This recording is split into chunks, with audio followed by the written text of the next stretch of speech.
Ներքին գործերի նախարարության սպասարկման գրասենյակները շարունակում են աշխատանքը համայնքներում ապահովելով հանրային ծառայությունների առավելագույն հասանելիություն։ Մարտի 20-ից 21-ը շրջիկ սպասարկման մեքենաները Գեղարքունիքի և Լոռու մարզերում էին, Վարդենիս, Ճամբարակ, Թումանյան և Աղթալա համայնքներում։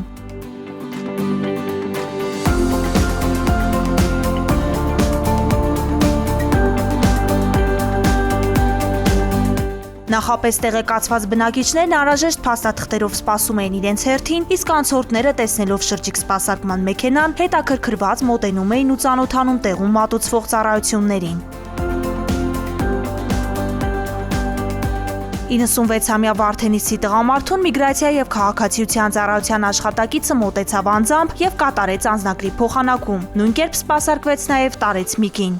Մի քանի ժամվա ընթացքում սպասարկել ենք 100-ից ավել քաղաքացիների, շրջիկ ձևաչափով ծառայությունների մատուցումը բավական մեծ գնահատանքի է արժանացել քաղաքացիների կողմից, քանի որ այն խնայում է քաղաքացիների և ժամանակը, և ֆինանսական միջոցները։ Ամենապահանջվածը եղել է անձնագրավորման գործողությունը, մատուցել են քաղաքացիներին անձնագրի փոխանակման, առաջին անգամ անձնագրավորման, ինչպես նաև այլ ծառայություններ։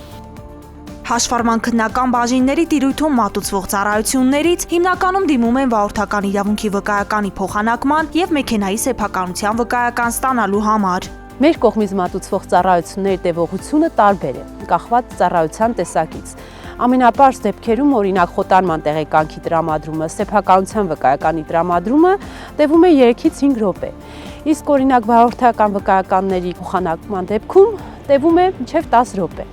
Շրջիկ սպասարկման գրասենյակի մասնագետները նախանշված վայրերում ծառայություններ մատուցելուց բացի իրականացրին նաև տնայցեր, սպասարկելու տարածքային բաժիններ այցելել չկարողացող անձանց։ Անձնագրավորվեց Նորակերտ գյուղի 94-ամյա բնակչուհին, որի համար բաժին այցելելը դժվար խնդիր էր։ 3 ամիս է